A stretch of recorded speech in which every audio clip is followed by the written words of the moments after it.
సహోదరులారా, ఒక కుటుంబంలో ఒక పెళ్లి జరుగుతూ ఉంటుంది. చాలా పెద్ద కుటుంబాలు అవి. అందరూ వస్తారు. అక్కడ చాలా పెద్ద ఫోటో ఒకటి తీయాలని ఆలోచన. అందరినీ కూర్చోబెడతారు. ఆ చైర్స్ ఈ చైర్స్ మధ్యలో పెళ్లి కొడుకు పెళ్లి కూతురు దగ్గర దగ్గర గంట గంటన్నర కుర్రోళ్ళందరూ కలిసి సెట్ చేసి ఈ చైర్లో వీళ్ళు ఇట్లా ఇట్లా ఇక్కడ కింద కూర్చునేవాళ్ళు ఇవన్నీ పెట్టేస్తారు. అంతా చాలా బాగుంటుంది. ఫోటోగ్రాఫర్స్ కూడా కెమెరాస్ అన్ని రెడీ చేసుకొని కూర్చోవచ్చు అని చెప్తారు. అందరు కూర్చుంటారు. ఇంకా సుమారుగా అందరు కూర్చున్నట్లు అందరు ముఖాలు వస్తున్నాయా లేదా అట్లా చూసుకుంటుంటారు. పెళ్ళంతా అయిపోద్ది. ఫోటో దగ్గర చాలా టైం తీసుకుంటా ఉంటుంది. సహజంగా ఇంకా అందరూ రెడీ అట్లా అంటున్నప్పుడు ఆ ఫోటోలో గుంపులో ఉన్నటువంటి చిన్నపిల్ల అడుగుతుంది, తాతయ్య గారు రాలేదేంటి మమ్మీ అని. మమ్మీ మీ తాతయ్య గారు రాలేదేంటి అంటది. వాళ్ళ మమ్మీ వాళ్ళ తాతయ్య గారు అని అడుగుద్ది. అందరు ఒక్క నిమిషం ఆగిపోతారు. ఆయన మంచం మీద ఉండే మనిషి, పెళ్ళికి తీసుకురాలేకపోతారు. కానీ అసలు మూల పురుషుడు అతనే కదా. ఎలాగోలా తీసుకొచ్చి ఆయన కూడా కూర్చోబెడితే బాగుండేది కదా అన్న ఆలోచన. ఆ చిన్నపిల్ల వాళ్ళమ్మని, మీ తాతగారు రాలేదేంటమ్మా, మీ తాతని పెట్టలేదేంటి ఫోటోలో అందరు ఉన్నారు అని అడుగుద్ది చిన్నపిల్ల. ఎందుకంటే ఆ పిల్ల ఎక్కువగా వాళ్ళ తాతతో ఆడుతూ ఉంటుంది మంచం మీద. వాళ్ళందరూ కొంచెం సిగ్గుపడి, మొత్తానికి ఆయన తీసుకురావడం కొంచెం పెద్ద పని కాబట్టి ఆ రోజుకి ఆ ఫోటో అలా తీసుకొని ఒక చైర్ ఖాళీగా పెట్టి ఆ చైర్లో ఆయన పెట్టేటట్లుగా చేసుకుంటారు. సహోదరులారా, ఇది సహజమే. చాలా చోట్ల చాలామందిని మర్చిపోవటం అనేది ఒక మతిమరుపు. మర్చిపోయే వాళ్ళని మనం ఎంతవరకు మతిమరుపు వల్ల మర్చిపోతున్నాం, ఇంటెన్షనల్గా మర్చిపోతున్నాం అనేది కూడా ఆలోచించుకోగలగాలి. దేవుడు కూడా మన విషయంలో అట్లా మర్చిపోలేదు. మనల్ని గుర్తుంచుకున్నాడు, మనల్ని బాగా గుర్తుంచుకున్నాడు, మనతోనే ఉండటానికి ఇష్టపడ్డాడు ఆయన. అలాగే ఉంటున్నాడు కూడా. ఇదిగో ఇది మొదలుకొని సదాకాలం నేను మీతో కూడా ఉన్నాను అని చెప్పి మనం ఆయన మాట విన్నా వినకపోయినా మనతో ఉంటూ మనల్ని నడిపిస్తున్నా మన ప్రభువు రక్షకుడైన యేసుక్రీస్తు వారి గణనామందు తండ్రి అయిన దేవునికి స్తుతులు స్తోత్రాలు వందనాలు కృతజ్ఞతాస్తుతులు చెల్లిస్తున్నాను. ఆయన ఘనమైన నామాన్ని బట్టి భూమి మీద విస్తరిస్తూ వర్ధిల్లుచున్న మీకు కూడా క్రీస్తు వారి పుణ్యనామంలో శుభములు వందనములు తెలియజేసుకుంటున్నాను. సహోదరులారా, ప్రభువు మనకి ఇచ్చిన ఈ దినాన్ని బట్టి ప్రభువునందు ఆనందిస్తూ స్తుతిస్తూ నేటి వాక్య ధ్యానాన్ని ఇర్మియా గ్రంథము 2వ అధ్యాయము 13వ వాక్యం నుండి ధ్యానం చేస్తాం. ఇర్మియా గ్రంథము 2వ అధ్యాయము 13వ వచనం. నా జనులు 2 నేరములు చేసి ఉన్నారు, జీవజలముల ఓట అయినా నన్ను విడిచి ఉన్నారు. తమ కొరకు తొట్లను అనగా బద్దలై నీళ్లు నిలవని తొట్లను తొలిపించుకున్నారు. విన్నారు కదా ఈ మాట. ఇశ్రాయేలీలైన ఆయన జనులు 2 నేరాలు చేశారని చెప్తున్నాడు. ఒక నేరం కాదు, 2 నేరాలు. ఏమిటి ఆ నేరాలు అంటే, ఒకటి ఈయన విడిచిపెట్టేశారు, రెండోది వేరే దేవతల్ని వాళ్ళని వెంబడిస్తున్నారు. సరే, ఈయన విడిచిపెడితే విడిచిపెట్టారు. వీళ్ళు వెంబడించే దేవతలు ఏమైనా వీళ్ళకి మేలు చేస్తాయా? ఏ మేలు చేయు. అవి ఏమీ చేయలేవు. అవి బహుశా పాపస్థితిని నీలో పెంచగలవేమో, దేవునికి వ్యతిరేకంగా జీవించడానికి నిన్ను ప్రోత్సహిస్తేమో కానీ జీవాధిపతి అయిన దేవుని దగ్గరికి వెళ్ళటానికి ఆ యొక్క శక్తులు నిన్ను ఏమీ చేయలేవు. నీకు ఏ విధంగానూ దోడ్పడవు. సరికదా, జీవానికి నిన్ను దూరం చేసి మరణానికి దగ్గర చేస్తాడు. మరణం అంటే చివరి శ్వాస ఆగటం కాదు. మరణం అంటే ఆత్మ సహితం నరకానికి వెళ్ళి అక్కడ యుగయుగాలు కాలుతూ ఉంటాం. కాబట్టి ఈ ఇశ్రాయేలీలు చేసిన పొరపాట్లు ఏంటి అని మనం గమనిస్తే, ఈయన విడిచిపెట్టారు, దైవం కాని దాన్ని దైవాలనుకుని వెంబడిస్తున్నారు. చాలాసార్లు మన జీవితాల్లో కూడా ఇది గమనిస్తుంటాం. ఏది ఎసెన్షియల్ అనేది మనం చూసుకోం, ఏది ప్రాముఖ్యమైంది అనేది మనం చూడం. మనకు తోచింది చేస్తాం, ఇకంతే. ఎందుకని తోచింది చేస్తామంటే ఇప్పుడంతా మీకు తెలియదేముంది, మనం ఎక్స్పోజ్ అవ్వాలి, మన పేరు ఎక్స్పోజ్ అవ్వాలి, మన బ్యానర్ ఉండాలి, మనం మనం అనేది మనం చూసుకున్నంత కాలం దేవుడిని వెనక పెట్టేస్తాం కదా. దేవుడు హైలైట్ అవ్వాలంటే మనం వెనక్కి వెళ్ళిపోవాలి. చాలాసార్లు నాకు బాగా గుర్తొచ్చే వాక్యం ఏంటంటే, స్త్రీలు కనిన వారిలో బాప్తిస్మ ఇచ్చే యోహాను కంటే గొప్పవాడు పుట్టలేదని చెప్తున్నానని యేసుక్రీస్తు వారు స్వయాన దేవుడే బాప్తిస్మ ఇచ్చే యోహాను గురించి గొప్ప సాక్ష్యం చెప్తూ ఉంటే, బహుశా అది ఆయన చెవిని పడి ఉంటుంది. బాప్తిస్మ ఇచ్చే యోహాను గారు ఏమన్నారంటే, మందే ఉందలే తమ్ముడు, అంతా దేవుడు కృప, లేకపోతే నేను ఇట్లా చేయగలనంటావా అంటే, ఒకటిలే నా ఫుడ్ అది కొంచెం మార్చుకొని దేవుని కోసం ఉన్నాను, దేవుడు వాడుతున్నాడు అనొచ్చు.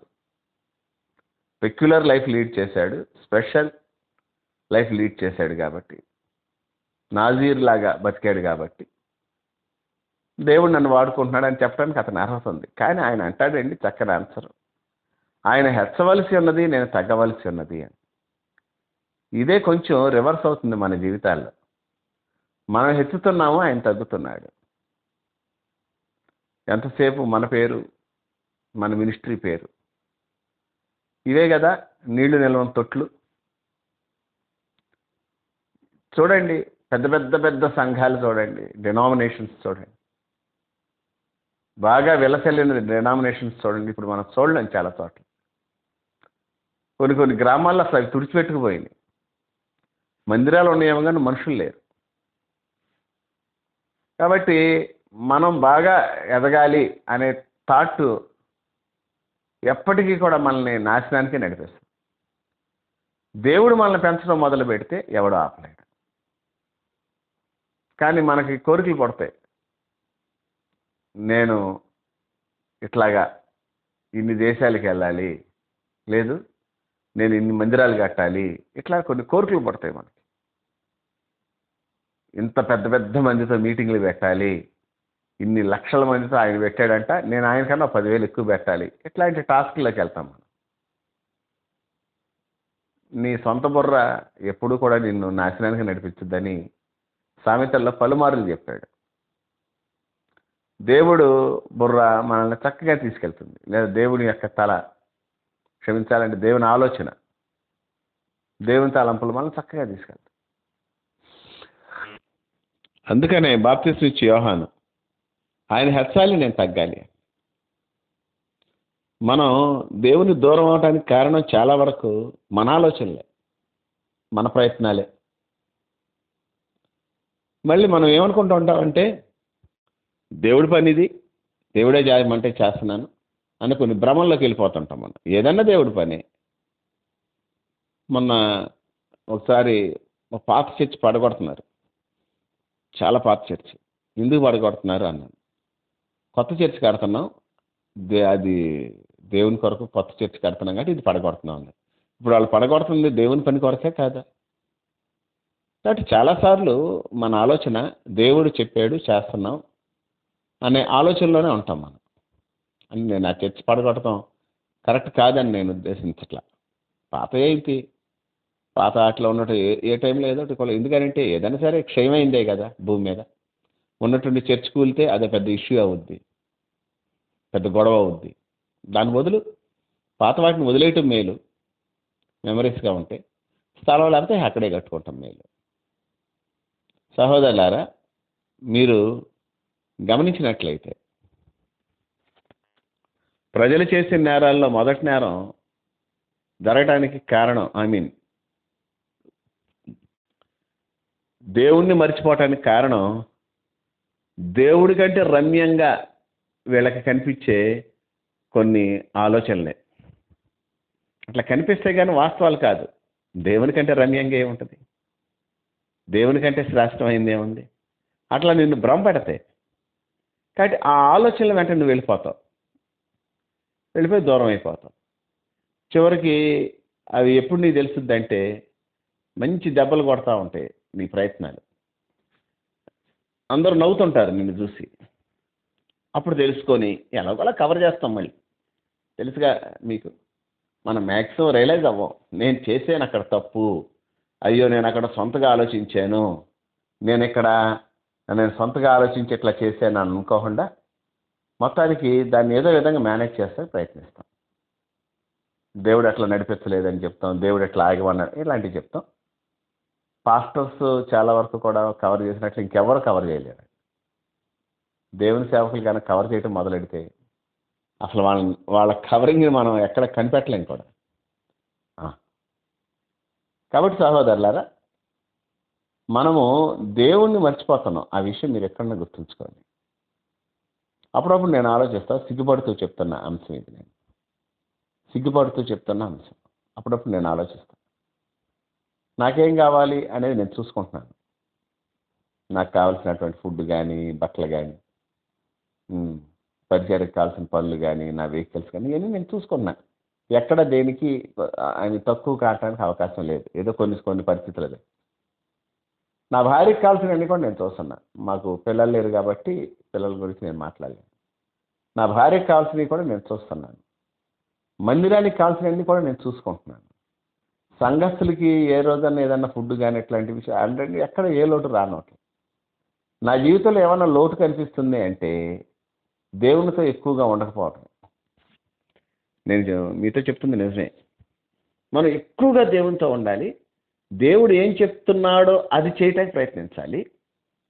నేను దేవునితో ఉంటా, ధ్యానం చేస్తుంటా. చాలామంది నన్ను పిచ్చోడు అని పిలుస్తుంటారు. ఆ పిచ్చి పాస్టర్ గారు అంటాడు. ఎందుకంటే రోడ్డు మీద వెళ్తా, బండి మీద వెళ్తా కూడా చేతులు గాలిలో ఊపుకుంటూ వాక్యం ఇట్లా అనుకుంటూ వెళ్తుంటాను కాబట్టి ఈయనేం మనిషిరా బాబు అనుకుంటారు. వాళ్ళు ఏమనుకున్నా నాకు పర్లేదులే. అట్లా అనుకోకుండా లోపల కూడా అనుకోవచ్చు, కానీ ఒక్కోసారి ఎందుకని ఎక్స్ప్రెసివ్ అట్లా వచ్చేస్తాయి నాకు చేతిలో ఇవన్నీ నడుస్తూ. ఒక్కోసారి మాట్లాడుతుంటా, నా భార్య అడుగుద్ది నన్ను, ఏంటి ఏదో అన్నావు అంటే నిన్ను కాదులేదు, ఇప్పుడు ఏదో మాట్లాడేవి కాదంటే కాదులబ్బా వాక్యం అంటాను. ఒక్కనే చెప్పుకుంటూ అటు ఇటు నడుస్తుంటాను వాక్యం. కాబట్టి అది నాకు ఒక మెంటల్ అనుకుంటానికి అట్లా అవకాశం ఉంది ప్రజలు. నేను ధ్యానిస్తూనే ఉంటా, కానీ నేను చేస్తున్న ప్రతి పని దైవ చిత్తమైందా కాదా అనేది నేను చాలాసార్లు ఫెయిల్ అవుతుంటా. మీరు అలాగా ఫెయిల్ అవుతున్నారా? లేదే బ్రదర్, మేము ప్రతి ఒక్కటి దేవుని దగ్గర నుంచి కనుక్కోవాలి. చాలామంది నేను గమనిస్తుంటాను, దేవుడు చెప్పాడని స్టార్ట్ చేసినవి చాలాసార్లు దేవుడు చెప్పాడని చెప్పి వాళ్ళు మొదలుపెట్టినటువంటివి కానీ, దేవుడు చెప్పాడని చెప్పి వాళ్ళు చేస్తున్న పనులు కానీ చాలాసార్లు దేవుని నామానికి అవమానకరంగా అయిపోతుంటాయి. అందరి మధ్యలో ఆక్షేపణకు గురయ్యేటట్లు అయిపోతుంటాయి. దేవుడు చెప్తే అట్లా ఎందుకు జరుగుద్ది అనే ప్రశ్న వాళ్ళ మధ్యలోనే రావడానికి అవకాశం. కనుక సహోదరులారా, మనము చాలా జాగ్రత్తగా ఉండాలి. నేను ఒక విషయాన్ని గమనించా. లోకంలో అత్యధికంగా నెగ్లెక్ట్కి గురై నెగ్లెక్టెడ్ పర్సన్ ఏమైనా ఉన్నానంటే ఆయన దేవుడే. మీకు తెలుసు కదా, ఫాదర్స్ డే ఉంటుంది, మదర్స్ డే ఉంటుంది, హస్బెండ్స్ డే ఉంటుంది, వైఫ్స్ డే ఉంటుంది, సిస్టర్స్ డే ఉంది, లేబర్ డే ఉంది, వ్యాలంటైన్స్ డే అని ఒకటి ఉంది. ఇట్లా చాలా డేస్ ఉన్నాయి. కానీ గాడ్లీ డే అని ఎక్కడైనా కనిపించిందా మీకు? ఫ్రెండ్షిప్ డే ఒకటి ఉంటుంది, మీరు గమనించండి. ఫ్రెండ్షిప్ డే ఒకటి ఉంటుంది. ఇట్లాగా గాడ్లీ డే అని మీకు ఎక్కడైనా కనిపించిందా క్యాలెండర్లో? కాబట్టి గూగుల్లో ఒకసారి సెర్చ్ చేయండి. గూగుల్ బ్రౌజ్ చేస్తే మీకు is there any godly day like mother's day, father's day అట్లా కొడితే ఏ క్యాలెండర్లో కూడా అట్లా ఉన్నట్టు మాకు తెలియదనే చెప్తారు అలా ఆన్సర్. కాబట్టి అన్ని డేస్ ఉంటే దేవుని కొరకు ఒక రోజు ఉండి దేవుని కోసం అట్లా ఉందని అట్లాంటి ఆలోచన ఎవరికి రావట్లా ఇప్పుడు. అదేమంటే అంటారు, మేము దివారాత్రులు దానిస్తాం, ఇంకా ప్రత్యేక రోజే ఉంది అని పెద్ద కవరింగ్ ఇస్తారు. ఏదేమైనప్పటికీ సహోదరులారా, జీవం గల దేవుణ్ణి విడిచిపెడుతున్నాం మనం. మన సొంత ప్రాబల్యం, మన సొంత పేరు, దాని కొరకు పాటు పాడుతున్నాం. నువ్వు ఒక స్థాయికి వెళ్ళి నీ చుట్టుపక్కల వాళ్ళకి, నీ బంధువర్గానికో, నీతో పాటు ఉన్న సేవకులందరి మధ్యలో నేను ఏ స్థాయికి వెళ్ళని చూసావా అని చూపించుకుంటాకి ఒక్కోసారి ప్రయత్నిస్తుంటావు. నీ బంధువర్గంలో అసలు నా భక్తి ఏంటో చూసావా, నేను వెళ్ళే చర్చ ఎలాంటిదో తెలుసా అని పెద్ద డబ్బాలు కొడతాను. ఈ తలంపు ఎప్పుడైతే నీకు వచ్చిందో దేవుని విడిచిపెడతానంటే గుర్తుంచుకో. కనుక జీవజలపు ఓట దగ్గరే ఉందాం. ఆ వివాహంలో పెద్ద ఆయన మిస్ అవ్వటం అందరికి సిగ్గనిపించింది. అంత పెద్ద ఆయన ఎట్లా వదిలిపెట్టేశారు అంటే, తీసుకురాలేరు, బెడ్ మీద ఉంటున్నాడు, ఏదో అట్లా లేచి కూర్చోగలడు కానీ అట్లా. అయితే మాట ఏంటంటే, మనం కావాలని చేయకపోవచ్చు. అది నెగ్లిజెన్స్ ఈజ్ నెగ్లిజెన్స్. ఈ విషయాల్లో దేవుడు ఎట్లా నెగ్లెక్ట్ అవుతున్నాడు మన లైఫ్లో అనేది కూడా మనం ధ్యానం చేసుకోవాలి. ప్రార్థన చేసుకుందాం. మహాపరిశుద్ధుడు అయిన తండ్రి, ప్రేమ నమ్మకములు గలవాడ, నీకే వందనాలు, స్తోత్రాలు, కృతజ్ఞతాస్తుతులు చెల్లిస్తున్నాం. మా జీవితాల్లో మేము అత్యధికంగా నాయన మరి నిర్లక్ష్యం చేసింది నిన్నే. ఈ విషయంలో మిమ్మల్ని మేము క్షమాపణ అడుగుతున్నాం. మిమ్మల్ని నిర్లక్ష్యం చేశాం ప్రభు. మాకు కావాల్సిన వాటన్నింటినీ లక్ష్యం చేసాం, పొందుకున్నాం, తెచ్చుకున్నాం. రేపటికి ఏం తినాలి, ఏం టిఫిన్ చేయాలి, ఏం వండుకోవాలనే వాటి గురించి మాకు ప్రాపర్ ఐడియా ఉంది. నీ కొరకు ఏం చేయాలి, నువ్వేం సిద్ధపరచాలి, దాని మీద మాకు పెద్దగా ఐడియా లేదు. ఈ విషయంలో మా దౌర్భాగ్యాన్ని క్షమించు, నీ కొరకు నిలబెట్టు. నీకే కృతజ్ఞతాస్తుతులు చెల్లిస్తూ మమ్మల్ని, మా ప్రాణాత్మ శరీరాలని బలమైన హస్తాలకు అప్పగించు. ఘనత, మహిమ, ప్రభావాలు యుగయుగములు మీకు ఆరోపిస్తూ మా ప్రభువును రక్షకుడైన యేసుక్రీస్తు వారి పుణ్యనామం కృతజ్ఞతాస్తుతులు చెల్లించి వేడి బ్రతిమాలు కొంచున్నాము తండ్రి. Amen, amen, amen.